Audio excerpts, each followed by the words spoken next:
right. Totally different than I'm used to. We're using a little bit of a different setup on our show, so bear with me. Getting things going a little bit faster. Didn't set up the green screen tonight. We will make do without. All right, welcome to episode 53. I'm gonna adjust this just a smidge. Full circle. Episode 4 of our Theme Forces discussion. We'll be talking about Secret Masters. So I sort of talked just a little bit of beginning here.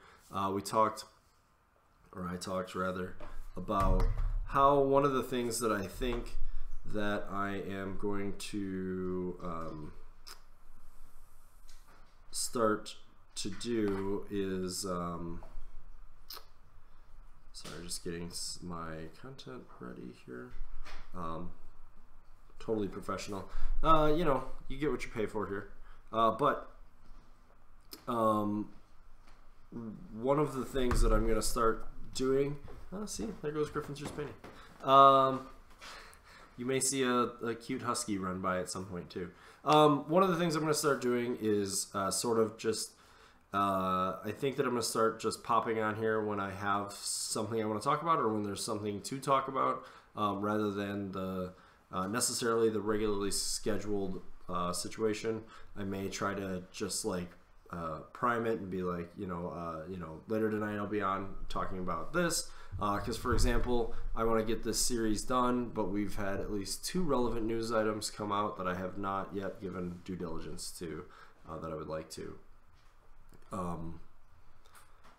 So, with that in mind, I would like to switch over to doing that, but I have not yet done so. So I'm starting. Yeah, see, there's Sorsha. Everybody's favorite Warp Husky. Oh, there she goes. She's shy. But starting this show a little bit early is kind of going to be part of that. I know most people sort of like catch it later and catch it on the fly. So, you know, let me know. Give me some feedback on how you think things are as we change over to this, and you know, we'll see how things go. So, anyways, the news that I haven't gotten to is the Blindwater CID dropped. There's some relevant changes in there to Circle, both in the minions that we might take, and a couple small things that change for us as a faction. So,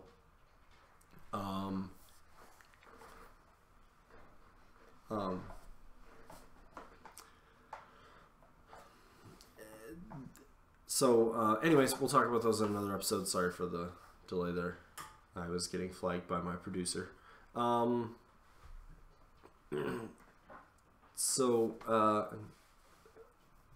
We will we'll talk about Secret Masters. So just to go over the format, the way of what I've been doing is essentially going through the benefit, reading through the fluff, going through what can be played in it, going through the benefits,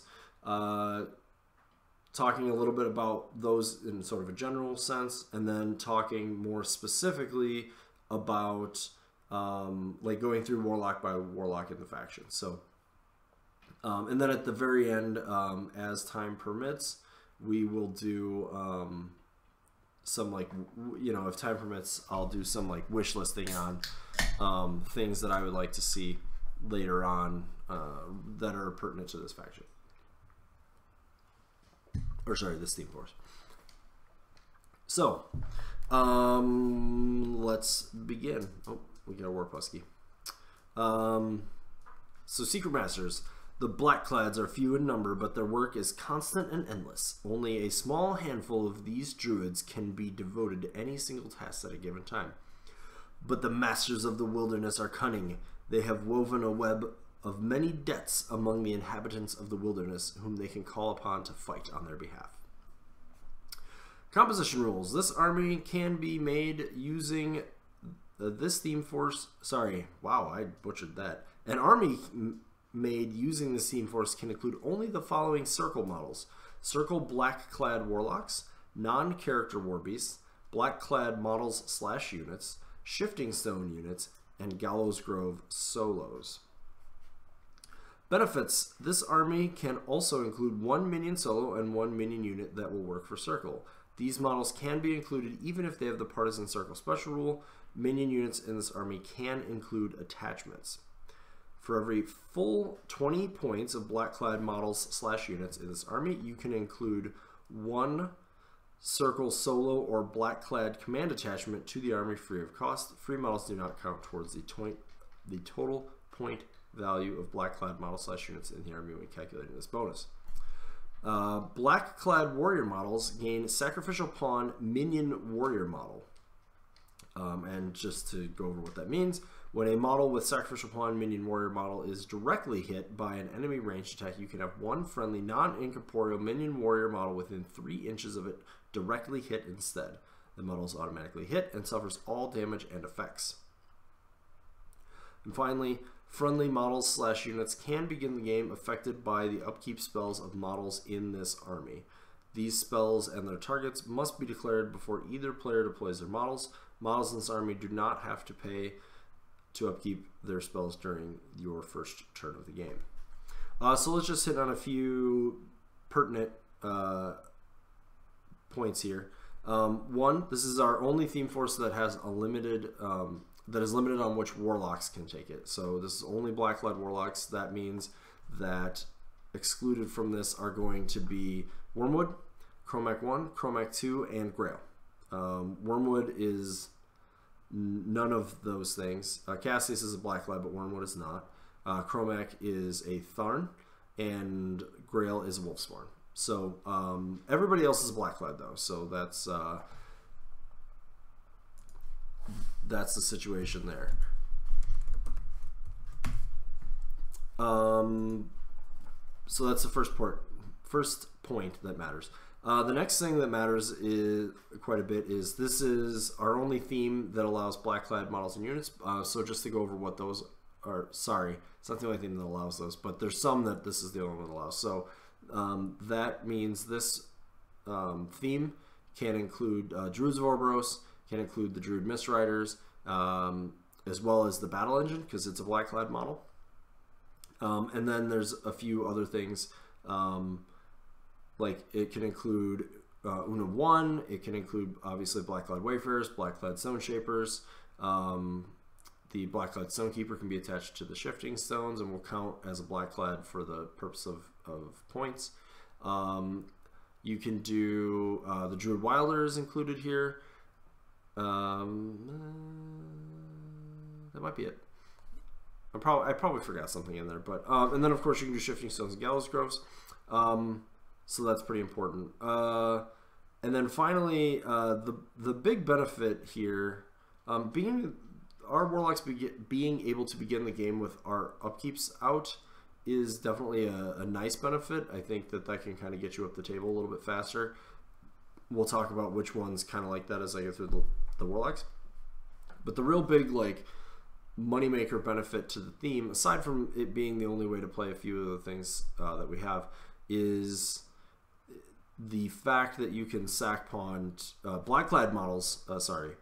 Black-clad warrior models. Shifting or the Fulcrum can't sack pawn. Black-clad warrior models, which is all of our Warlocks and the Druids, the Mistriders, and our black-clad solos, can sack pawn to minion models. And that's pretty big for more than a few lists. And the reason for that is now you have so Druids of Orboros already have Prowl. They can make a cloud to make themselves stealthy. They can be immune to every element. And then on top of it, even if you have something that gets around all of that stuff, or you get close enough, and then you just we can sack pawn. So that's a pretty big deal. Something like a Mistrider that's pretty expensive, being able to sack pawn is a really big deal. Your Warlock, which all of the Warlocks in this case can be, it's a pretty big deal if they're able to sack pawn, because this can take. We had a situation early on in Mark III where a lot of the times we can't play into something like a Kara Sloan or a Kane, really any of them, or a few of these other Lilith long-range shooting armies, because our caster is just going to get killed. I mean, and there were ways to mitigate that, but this is a list that definitely can now, some of those warlocks that we have that want to play up table a little bit farther, especially the black-clad ones, now have access to sack pawns when they need them. In addition to just like the fact that bringing some minions in the list, in some of your lists is good anyways. One unfortunate situation, I think there's a few folks in the Circle community who've voiced this opinion. I'm a little bit neutral to leaning to agreeing with them, is that with that being such a big benefit to this theme, it would be nice if those units also added to the free points in the army, since you're sort of incentivized to take them. But to really work within the confines of this theme, you're sort of like trying to get your war beasts and your minion unit and your minion solo into like the last 40 to 60 points of your army. And that is doable, but like it's kind of tricky. And it sort of feels like this theme feels to me like it's sort of Circle's version of the Disciples of Agony in some ways. Obviously, we can't take the minion war beasts in our battle group, and I don't think that we should expect to be able to do that, nor do I really expect that to happen.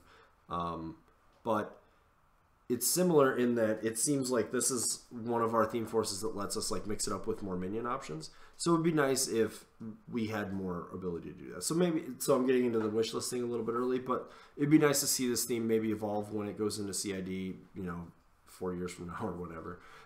That maybe either A, we can take more minions actually.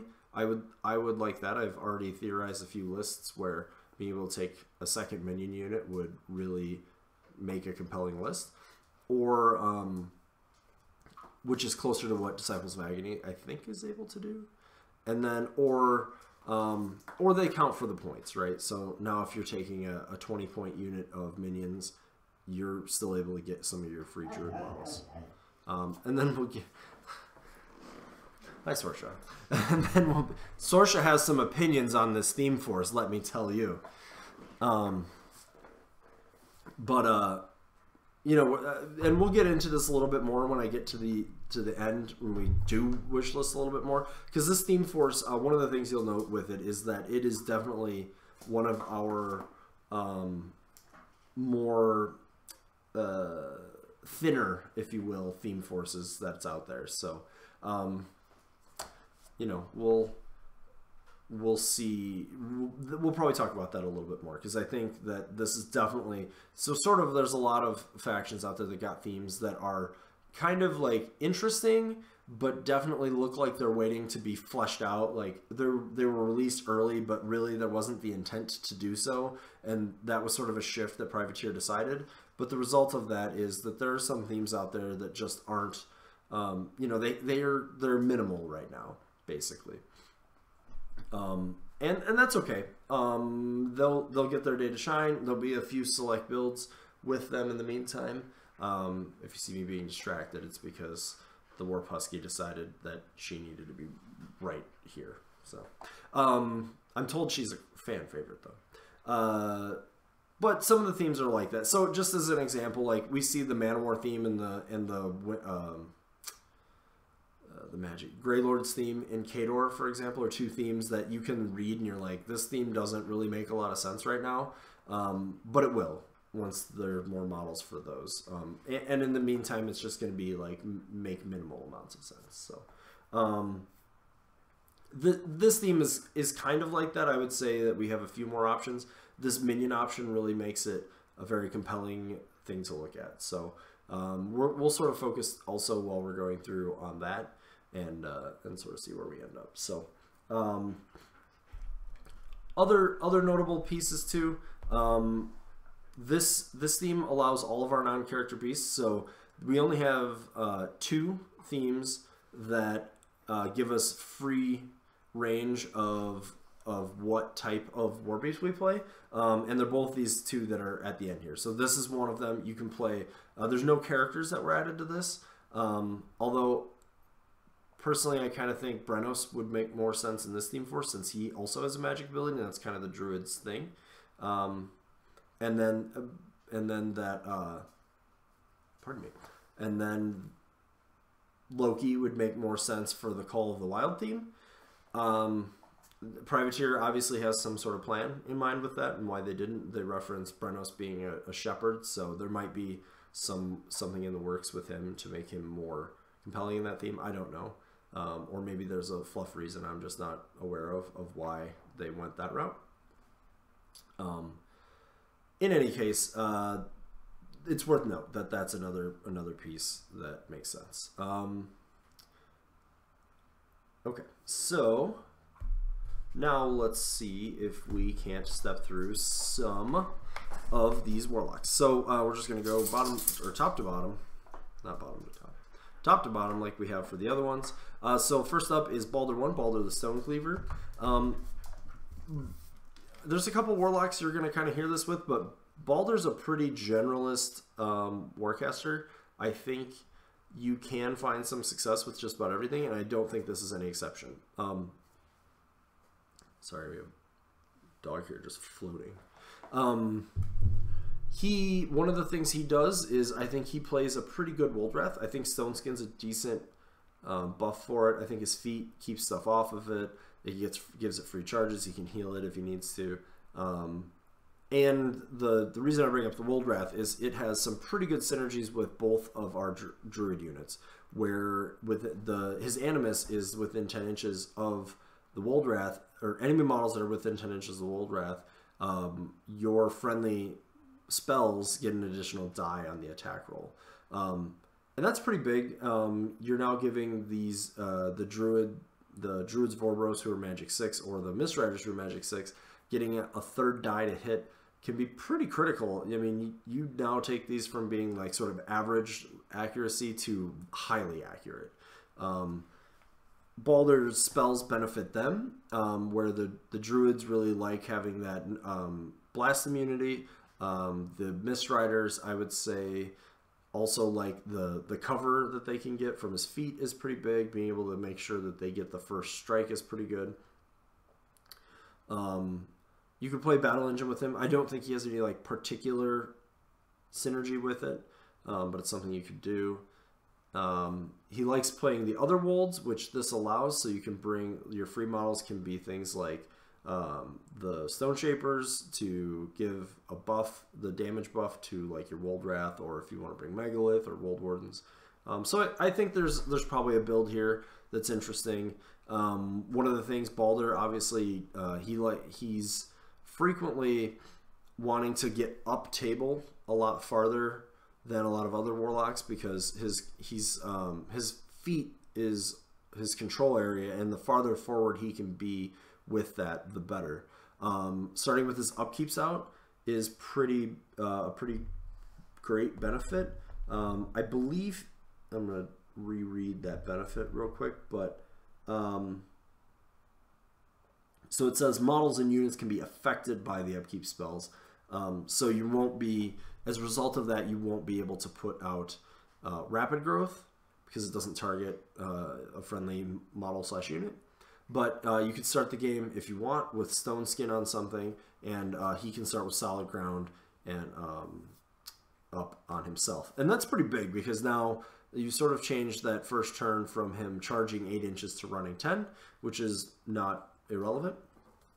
You could bring any, and I'm sort of going to touch on the minion options to take. So I think Swamp Gobbers are going to be one of your like de facto good choices, just because they're super cheap and they bring a cloud anyways, and then you just have 2 sack pawns, and that by itself is probably going to be enough to sway some people from attempting some of their ranged assassinations or like knockdowns and things like that.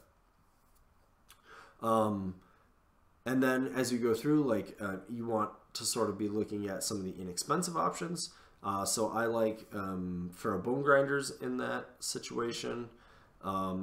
Depending, it can be kind of interesting to have something like the Pharaoh Valkyries actually still, even though they're shield guards, so it sounds kind of like it's redundant, but they can shield guard the beasts actually, and then still be sack pawns if needed.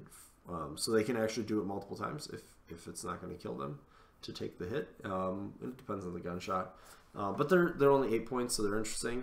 The Gator Man Invoker and Swamp Shamblers is oftentimes going to be one of your absolute best options, and that's because it's going to keep getting models in the unit, but like Shamblers are basically the cheapest infantry piece you can get. They just got a point cheaper with the changes we haven't talked about, so that's always going to be a good option.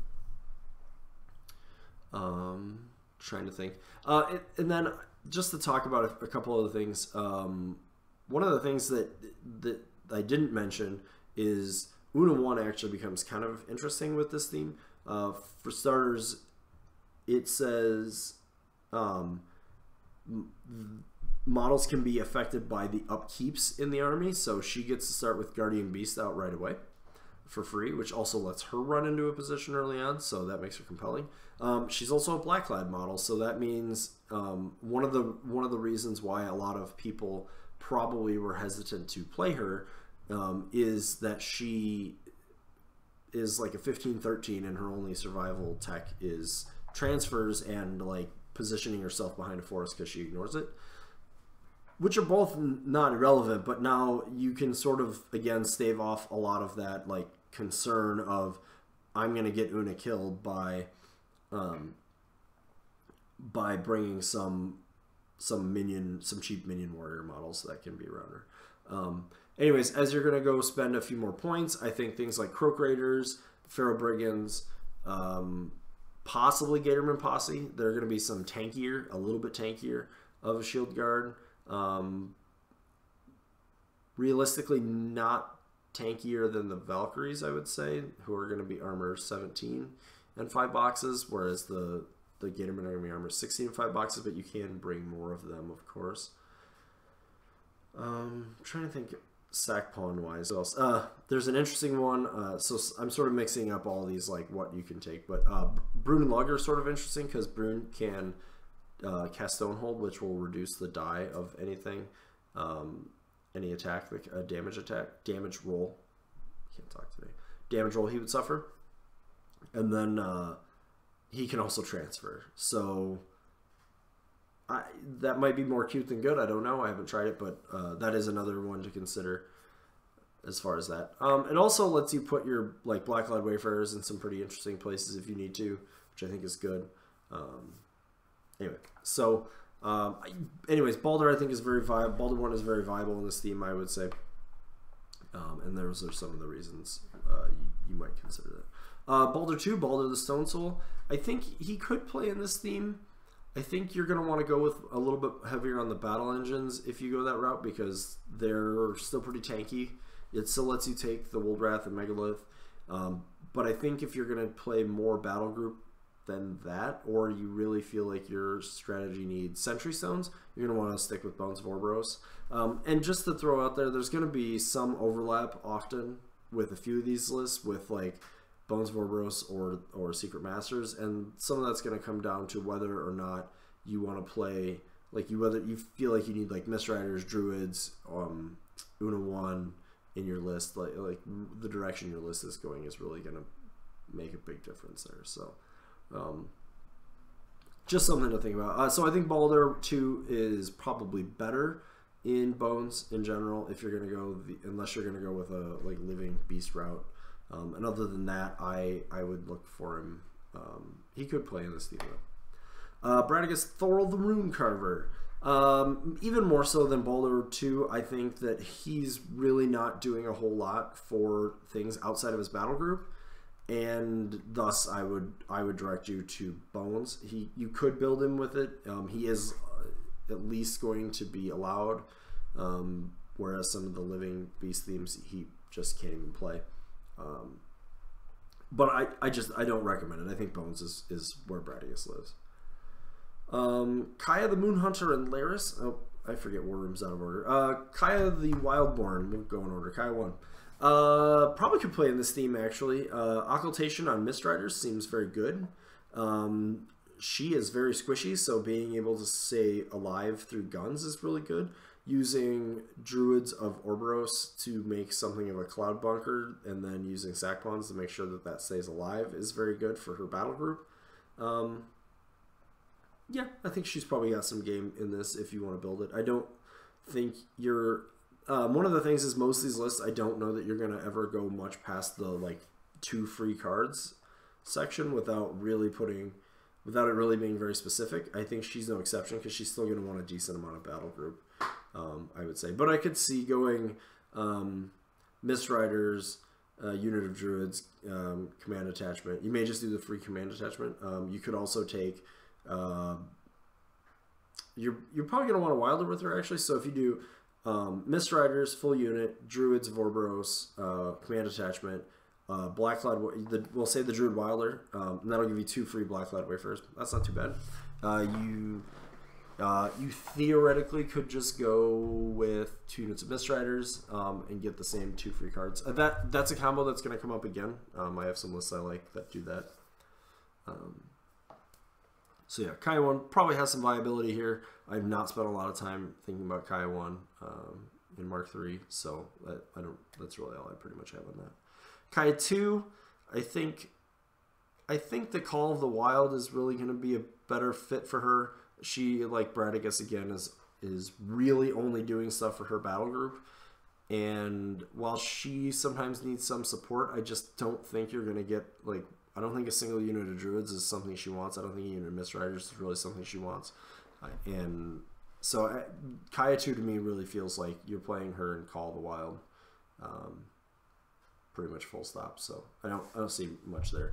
Kaya 3, pretty similar to the previous one. You could go with this theme and leverage her feet and Fog of War to really get...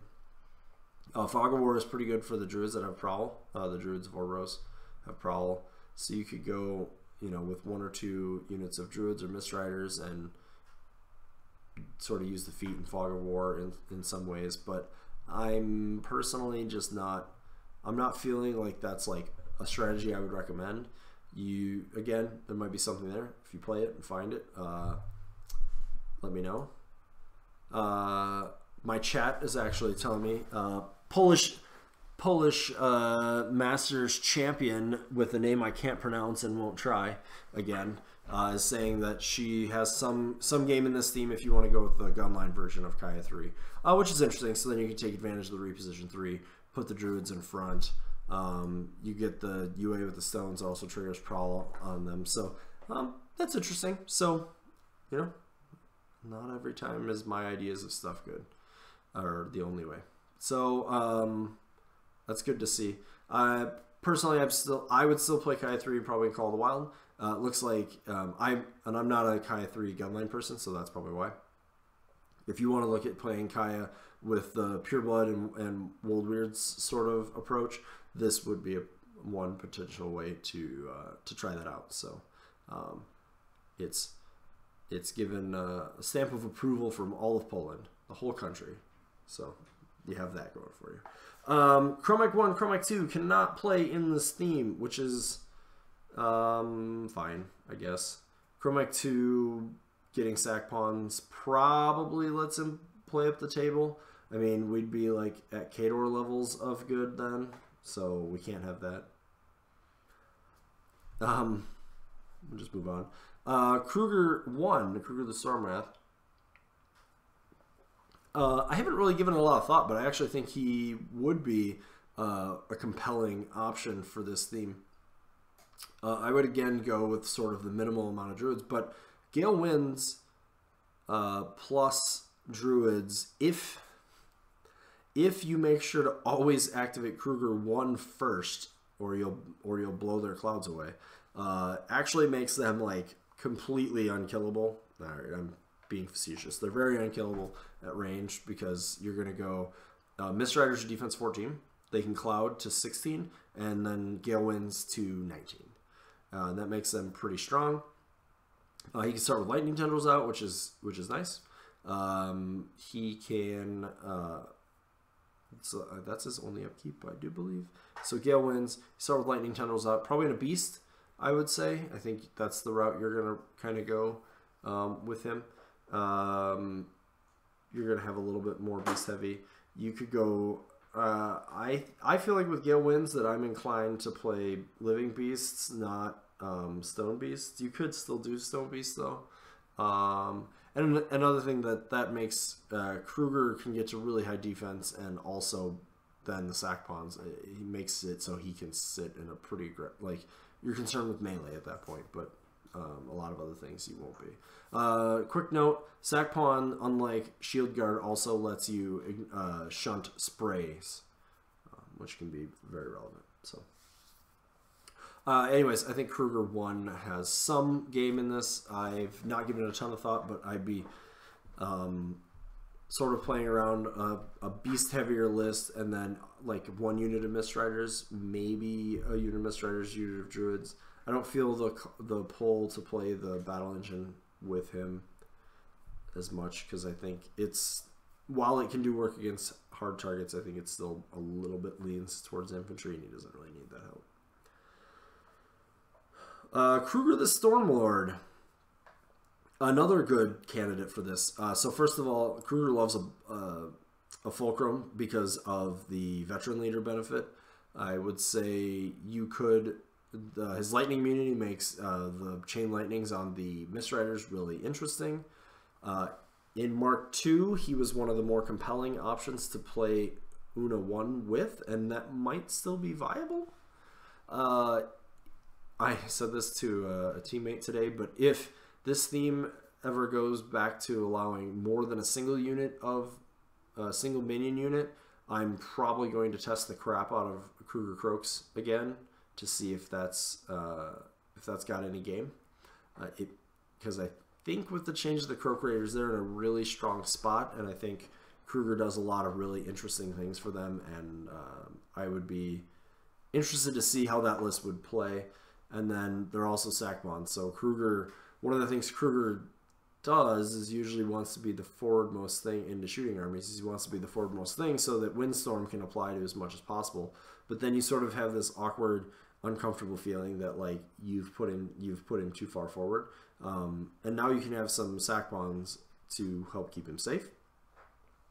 I think Bone Grinders are a very interesting option with him because he gets 10-inch TKs and 12-inch gallows, which certainly could be relevant. He could get a 12-inch lightning storm, which might come up, probably less often, but not irrelevant.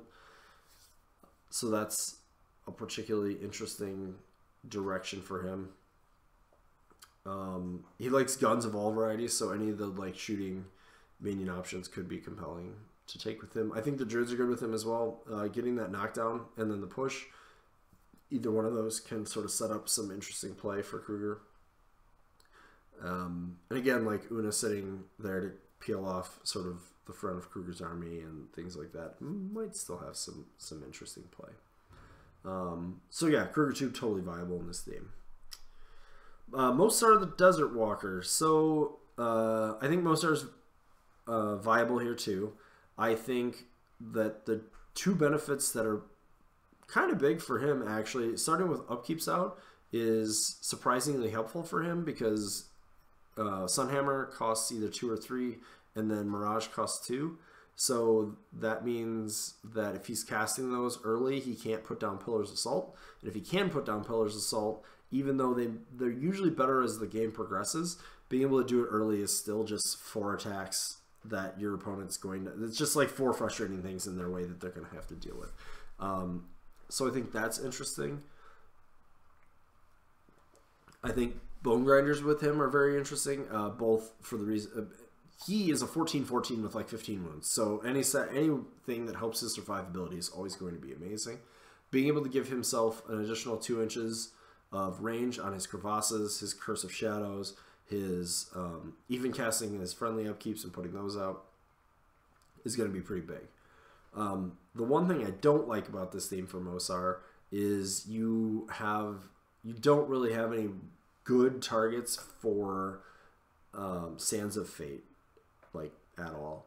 You need living models that are friendly faction, and in this theme, and they have to be grunts. So in this theme, that basically means the cheapest model you can do it with is a Druid of Orboros grunt, and that unit is 12 points for 6 guys before the attachment, and that means you're knocking out a 2-point model every time you want to place. You could also use the Stonekeeper. Sorry, it doesn't say grunts. It says trooper. It says trooper. It's important. So you can take out like the Stonekeeper command attachment, or if you absolutely had to, you could use the command attachment or leader model from the Druids. You could also do a Mistrider, but they're 4 points a model. Not good. That's it for units in this theme force at present.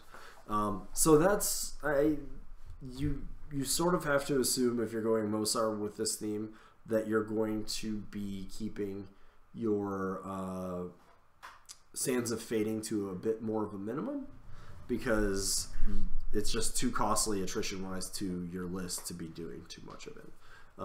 But you know, that doesn't mean you shouldn't do it in the time when it's like totally needed. Just that's a really frustrating sort of aspect to me for this theme, and that's sort of a frustration I have with Mosar in general when I'm building, is that I feel like no matter which way I'm doing it, like one of the parts of his card I'm just not quite able to get as much advantage out of that I want. But it is what it is. So that's Mosar. So as we continue down, Morvana the Autumn Blade. So Morvana 1 was actually the list that we were provided when this theme force was announced. This is what Mr. Pagani gave us on the Insider, and that was before a few of the changes. The Wolds were a little bit more expensive during that. Stone Chambers hadn't gotten their buff yet, and he had basically 2 units of Druids, some Mistriders, a couple Wold Wardens, all the Blackcloud solos, and then he brought Swamp Shamblers.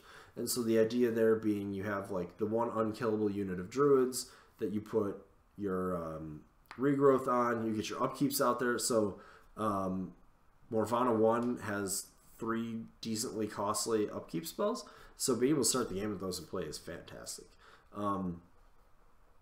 So she and then she's bringing the Wardens, and she's one of the few casters that has a very good spell to Geomancy. It's range 10, power 13. That's sort of the best we have, range 10, power 13. And her, Balder 1, Grail, who's not relevant to this theme, and Kruger, Balder 1, Balder 1, Morvana 1, and Grail has Gallows, Kruger 2 has Gallows. Anyone with a range 10, power 13, that's kind of our best Geomancy, damage-wise. There's Telekinesis is absolutely the best spell to Geomancy, but those spells are the most relevant, and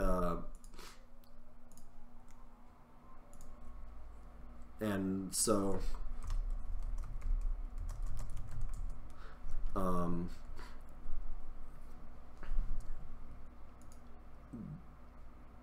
so she's, sorry, I got a little distracted there. So she's no exception. Morvana 1, and she has a lot of RFP, which was very relevant when that list was posted, still kind of is. She brings Druids back, etc. And I think it's a compelling thing. Personally, I've been looking at that list and sort of theorizing some changes to it, mostly around the idea that I think a Woldrath would be very compelling with her, and it synergizes really well with the Druids. It synergizes really well with what she wants to do. So her spells, the Druid spells, keeping things alive, it's a pretty good place for the it's a pretty good place for the +2 armor spell. Her spells can't be debuffed. It's a pretty good all-around thing. The Mistrider is a good place for the armor spell as well. That was what Will was doing. I've seen a list with the Fulcrum in it. You can do that too. I mean, if I'm going to do a Woldrath. I do like the Cloud Wall that you just can't ever see through. And then I didn't mention this, but his minion option was or I may have said it, but I didn't talk about it. His minion option here was the Shamblers, and in this case, you've got living models that are dying. The Shambler gets corpses. Morvana gets Fury. You bring back the Druids. Well, Morvana doesn't get Fury from that. She gets Fury from other stuff, but you bring the Druids back. You kind of do it all over again. I think Morvana 1 is a very compelling caster for this particular theme. I think it's one that a lot of people looked at and sort of scoffed at, and in my opinion, that was was pretty premature, because I think she's fantastic in the theme. I did test slightly with it before War Machine Weekend. I really had actually considered playing it as my second list with my Una Devourer Sos list that I had been looking at, and I just decided I didn't really have enough time to get enough reps with it to feel good with it. Yeah, so I didn't go that way. But I think she's pretty compelling with it. Give it a try. Morvana 2, the Dawn Shadow. So again, we have a Warlock who definitely likes having some sack pawns around, as she likes to cut herself down pretty low, often for her rerolls and things like that. I think she really likes shooting things, so fulcrums are pretty compelling with her. The one thing is, of course, you want her feet to have sort of some models that matter to bring back. Druids and Mistriders are, as I mentioned, sort of high points per model type things, so they get a lot of, like, you're going to get a lot of value out of bringing them back. The one downside, of course, for Mistriders is while Carnivore seems like a pretty good benefit on them, it's good for their impact attacks and their charges, but it will not trigger Battle Wizard because you're removing models from play. So that's sort of a trade-off you've got to deal with. Anything with Prowl, Fog of War does not care what faction you're a part of, so things with Prowl and minions would be pretty relevant. I haven't mentioned this. Well, we'll talk about that. There's some other minion solos that I think are going to be good, but that's in any theme because they do all allow it. It's just whether or not they're being used as sack pawns. I've kind of touched on which ones are good sack pawns. So, at any rate, Morvana is going to take a lot of pretty good advantage of these benefits. I think Fulcrums with her are probably your best bet as far as like how she wants to, or at least one. The very least one. Also, keep in mind 2 fulcrums within 10 inches, within 10 inches of each other, do give each other the veteran leader bonus, which is pretty important. Yeah, so that's Morvana 2. I think there's probably something there. I haven't thought a ton about it, but probably something there. That brings us to Tanith, the Feral Song. Couple relevant things here. So I've said this with everyone also, much like Baldur 1, I think Tanith is a very generalist caster that can take advantage of a lot of things, and this list is no exception. Of note, the Electroleaps off of Affliction will do not get the single point of damage benefit. Just the direct hit will, because I believe the spell says they have to be directly hit. We'll double check that.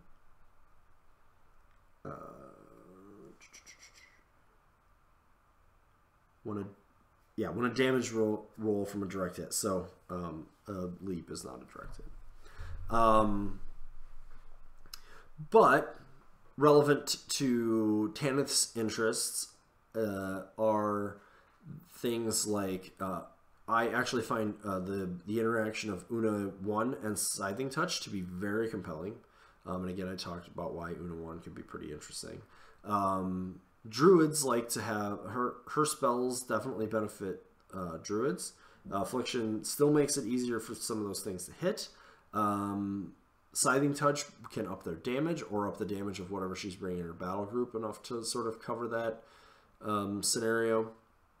Scything Touch is also a really good spell for any minion stuff that's going to be going into melee, because if you can just put it on one of your models, it's a debuff at that point, and so you get it's Dark Shroud, so you get it on a model, that model gets into melee with the enemy model, and then you can charge it with whatever minion stuff you want. It's pretty tough for me to build a Tanith list without Swamp Gobbers as it is, because she really, really loves bringing a cloud to hide in, since she has Prowl herself. And they just get better in this case because they're sack pawns on top of it. So now she has stealth, and if you get close enough or have something that ignores it, she can just use those guys to shunt the attacks off on. Or if you have a spray, something like that. A Fulcrum is a pretty compelling piece with her as well. She really loves +1 rat and +1 magic to do some of her things. A Woldrath could be compelling with her. I don't necessarily know if I would go that route, but it's an interesting idea. She can play a pretty interesting battle group no matter which kind of direction you go. So there's that. Bone Grinders could be interesting. Her spells are all like 2 inches shorter than her ranged attack. And a lot of times, one of the things you can do with a ranged attack is like prime the thing that's probably a bad choice of words, but you can knock the defense down of whatever it is you need to hit because of what the hell is that effect called? Shadowbind. And then you can sorry, I'm losing my train of thought. Then now that you can get a 10-inch Shadowbind, now it's going to be that same range as where you can apply Affliction, or you can hit them with a Rift or with a Bleed. It also lets you throw Scything Touch or Admonition out a little farther on her not feat turns. So that's just a compelling thing there. Like I said, the Fulcrum or the Woldwrath can synergize pretty well with her, I would say. I think there's several minion options that are pretty viable. This is a teaser from when I talk about the minions releases, but the change to the Druid, the Bogtrog Misspeaker, who has Guidance, and Guidance now does not specify faction. So if you give her, if you give her Eyeless Sight, it means, I'm pretty sure it means that her gun ignores every single rule in the game that would help you defend against it, aside from like things like Sack Pawn and Shield Guard. But at that point, she ignores Stealth, Cloud Effects, and she already ignores Cover, Concealment, and Elevation. So the only thing she can't do is see through a forest at that point, I think. And through other models. Not too bad. And that the guidance also would be good on Una 1.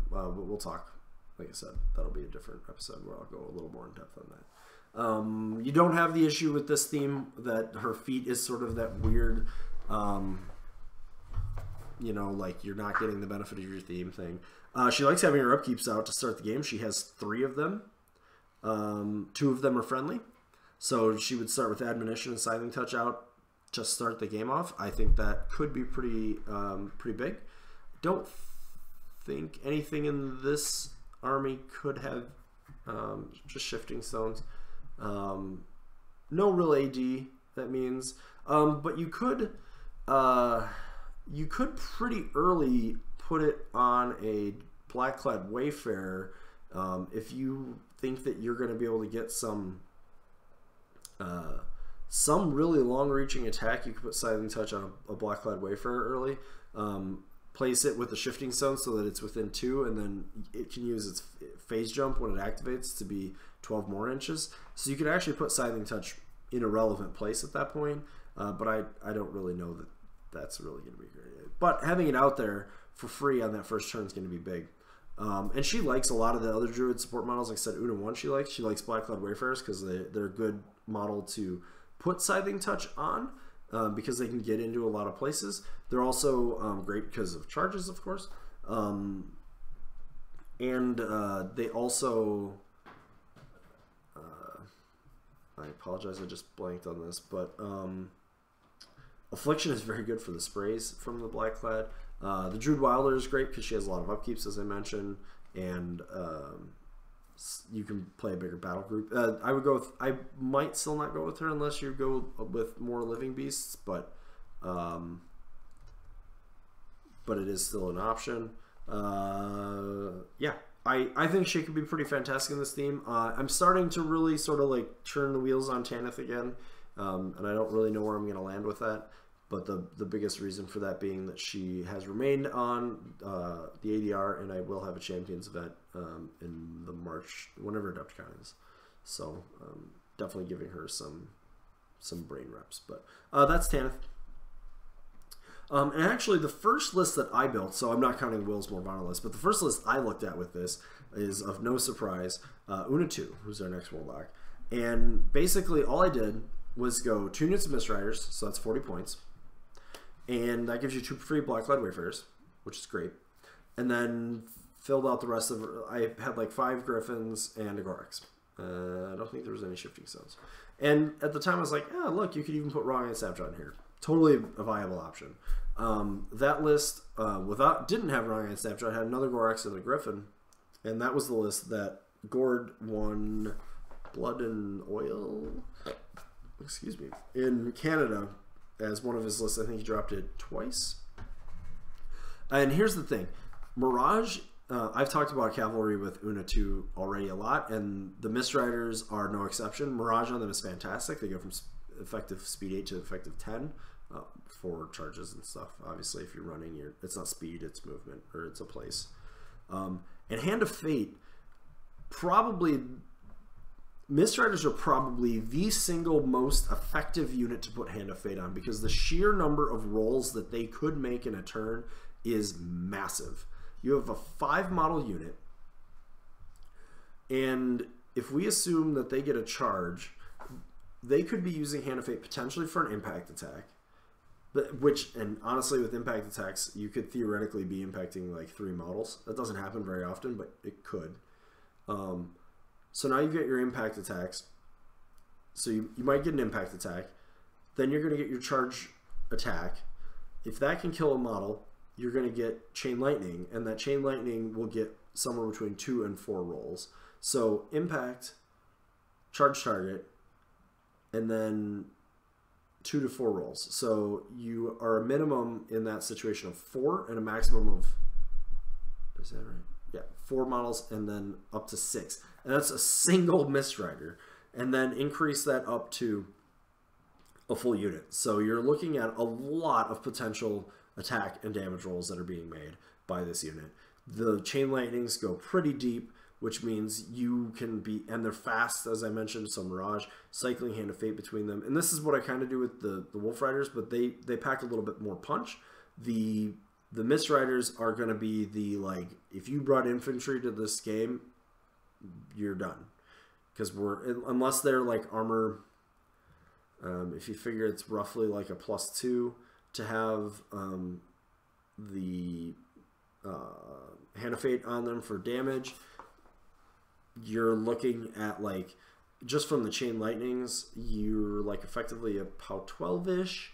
So you're pretty effective up to around armor 18 at that point.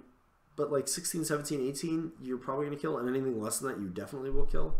Well, I mean, it's not definite, but you're pretty likely to. And so, like, I really like this list. I think if you want to play into... Cricks, I think this is potentially a fantastic list. The other thing Gord did was he had the Swamp Gobbers in there, so he was doing that where I said they're like somewhat fantastic sack pawns. Also gives you another unit if you need to score a zone or something. So yeah, Una 2 with Mistriders in this theme is fantastic. You also get 2 free Black-Clad Wayfarers, which is great. That cloud that the Gobbers are bringing, also great, because then you can hide your Wayfarers if you need to. I don't think he had a unit of Shifting Stones. I might actually go with Shifting Stones over the Gorax, maybe? I might do Shifting Stones and a Mist Speaker now, actually, because, again, Una having an Isle of Sight gun is going to be pretty fantastic. I mean, that gives you, you know, a 14-inch snipe, Isle of Sight. Not bad. Black Penny, etc. So, again, another Una 2, I think in every theme that can play Living Beasts, I've said thumbs up, and this is no exception. So I think, and this one I'm going to talk just a smidgen more about, but I think the way you rate Una and how you play her, and granted there's some variance to this, but if you want to go sort of the biggest battle group focus, you're going with Call of the Wild, and I think you're most likely, there are tweaks to it, but that one gives you the highest potential for damage output, with the most difficult means of being able to how do I want to say this? The most difficult means being able to deal with a diverse list. There's ways to do it, but it's more difficult, and you're going to be weaker to flanking army because you have Saner controller. Then you go to Devourer's Host, and I think that's probably gives you your most flexible area because I think Wolf Riders hit pretty hard. Ravagers also, you can go down a little bit, and Ravagers still hit pretty hard. Death Wolves can hit pretty hard. So like you're in that flexible range, but more damage output. And then this version of Una, which is still going to have enough damage because your battle group can really put it out there.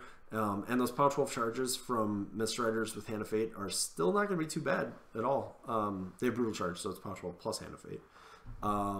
But this list is the one that's going to really be the one, like, if you need your Una list to kill a lot of dudes while also having, like, some strong attacks, this is going to do it. And you've got a lot of magic attacks this way, too. So, chat is telling me that Gord did have a unit of Shifting Stones in his list, so... I really like Una in general. I've liked her since I saw her concept art. If you go back to some of the other episodes, you'll hear me being pretty excited about it, actually. So, anyways, Una 2, definitely viable in this theme. And then, of course, Wormwood, as I said, is not playable in Secret Masters. So that's kind of a lot. We'll do some real quick wish listing, though. Still, like I said, this theme is very early in its infancy, I would say, of what it could be. If you look at Call of the Wild, we have a lot of war beasts out there that are living, decent amount of options. Bones of Orboros, decent amount of options. Not as many as Call of the Wild, I would say, in general, but there's definitely some stuff there. Devourer's Host, Tharn, we know we're getting options for, and Wolfsworn, you know, both of those sort of are a little more fleshed out than this. This list really only has access to 2 units, the Battle Engine, and some solos. I would say one of the things, this is true for multiple of the themes we've talked about, but one of the unfortunate situations is the solos we have access to are not terribly diverse.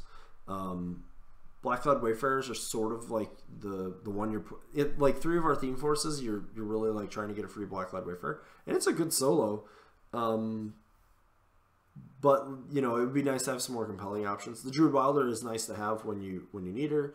Una 1 has some places. I think a lot of people don't like her because the Scarsfell lost Long Leash, but it turns out we played Routerhorn Griffins with her all the time in Mark II, and they didn't have Long Leash, and that seemed to be okay. So I think she's still probably okay. The Blackcloud Stone Shaper is now a great option if you're bringing that Wold list, but you know that's going to shoot you in a certain direction. And then we only have the 1 command attachment for the Druids, and that one's definitely worth taking. I probably some people have done this, but I probably wouldn't play Druids of Orboros without the command attachment because I think the Apparition and a few of the other things are just too valuable.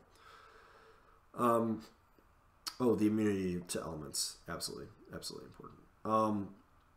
But Mist Riders are a very good unit at doing what it is that they do, which is pretty much killing infantry. I think Druids, a lot of people just have not managed to evolve to Mark III Druids because they've stuck too much with what Mark II Druids did.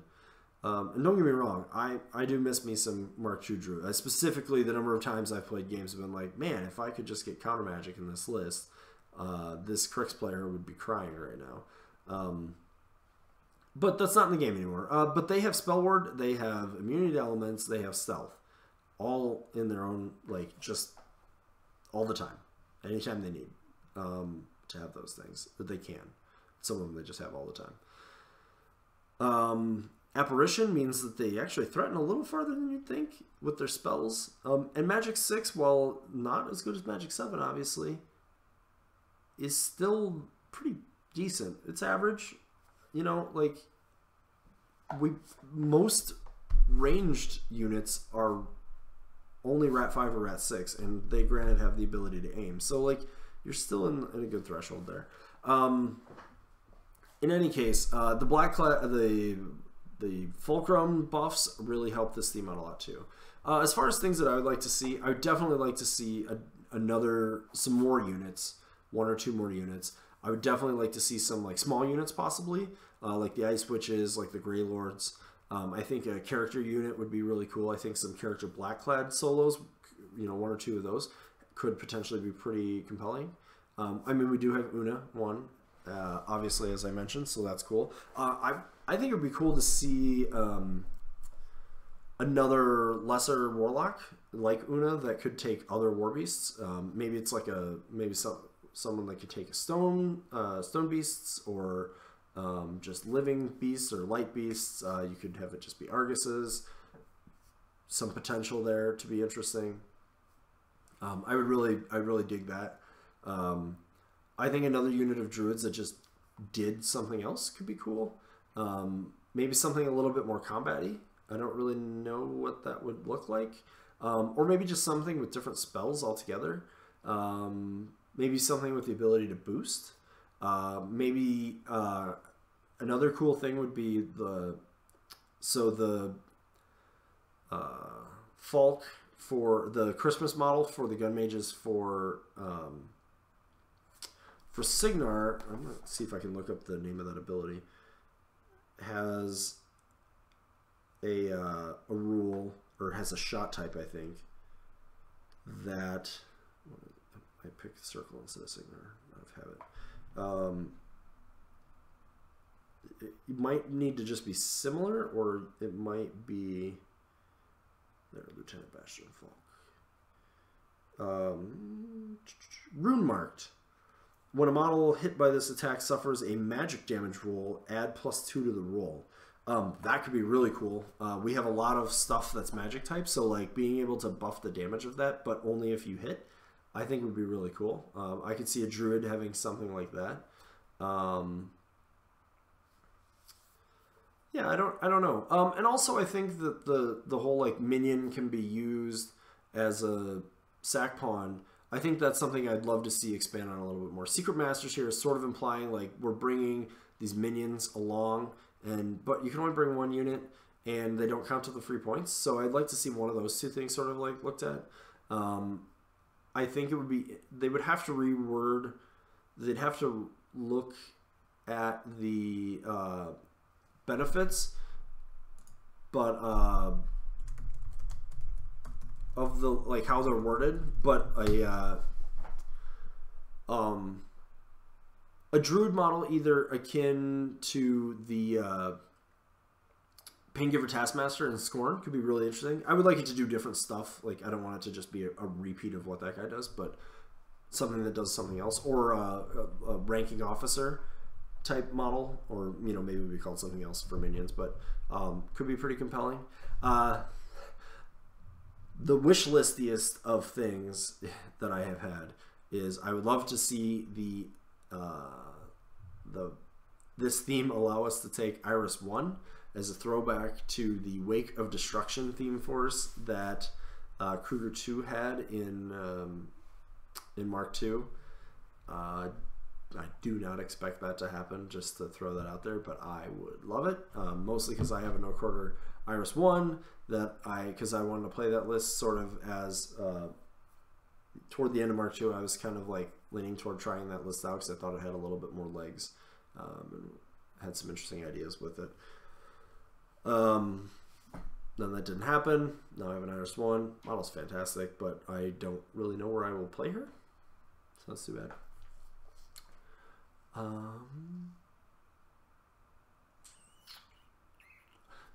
It could be interesting. Some beasts could fill this out in different ways too, but I think I would like to see some more black clads, and I'd like to see things that let you take a more black claddy list and get benefits from it. Also, just to work out the points. So a lot, I mean, realistically right now, to get 60 free points, you have to include a lot of druid models, or I'm sorry, to get to the 60, to get your 3 free models. By the time you've done that, a lot of times the only models that are left to take are like Stone Shapers, so which is why Will's list had them. But yeah, a Cav solo for Mistriders, my chat has pointed out, would be pretty cool. I agree. I think there's a lot of different types of models, or maybe like a Dragoon could be cool. Cav, a goat riding Dragoon would be pretty neat. When I heard Mist Riders, I honestly thought, because we didn't see the art when we heard what they were, we just heard that we were getting something called Druid Mist Riders. I legit thought we were going to get Cav that were like on floating clouds. They were just like druids with like a cloud around them, and they would be on like a flight base or something, or like the cloud would just be really big on the bottom of the base. I thought that would be pretty cool. Yeah. So, anyways, I think the theme has a lot of promise. I think this is one of the ones that would really be cool to see down the road how it's built on. In some ways, I'm more interested to see where this one will go than say like Wolfsworn or some of the Living Beast ones and things, because I think that there's just more stuff out there that they could do with it. So yeah.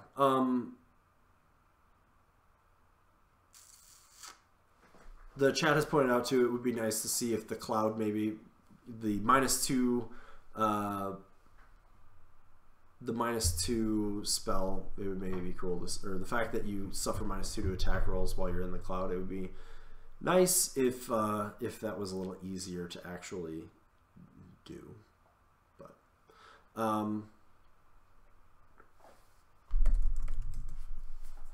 also, to clear up something, the current cloud situation is that when you reposition, the cloud does stay on the Mist Riders. Actually, I will double check that, since there's some debate, and we'll probably wrap up after this, but since there's some debate in the chat, I do want to make sure that I double check that, because that was my understanding. Summon Vortex is center a 3-inch AoE cloud effect on this model. The AoE remains centered on the model for 1 round. If this model is destroyed or removed from play, remove the AoE from play, while the AoE enemy models suffer -2 to attack. So, with the Mist Riders, since they have reposition 3, if you use that effect, they're going to, the cloud will move the 3 inches with them. So you can't do the rolling cloud wall like you can, like Trenchers with reposition can do, unfortunately. Anyways, I think we'll go ahead and wrap this up. I'm planning to, at some point, probably before next week, if I can find a good opportunity, I'm going to throw out an episode on the ADR, the new ADR. I've given it some more thought now, and you know, we'll sort of see what sort of preliminary thoughts on that. There'll be an episode, or I'll be throwing an episode out there for that. I'll also be trying to get something out there for the Minions changes that just came out. There's some pretty interesting stuff there that I think we need to discuss, and those can probably be a little bit shorter episodes. So anyways, thank you, chat. One of the most interesting ones that I've had going on during the show. Sorry I rambled a little bit there. As always, thank you to Griffin's Roost Painting, who you saw mosey by. She's taking some photos, I think, of models tonight. So check them out. Check her page out, griffinsroostpainting.com or Griffin's Roost Painting on Facebook. You'll see some pretty awesome circle models there. She's been doing a lot of commission work lately, so nothing new from my stuff, but maybe soon.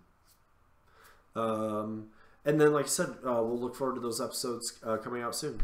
So thanks for watching.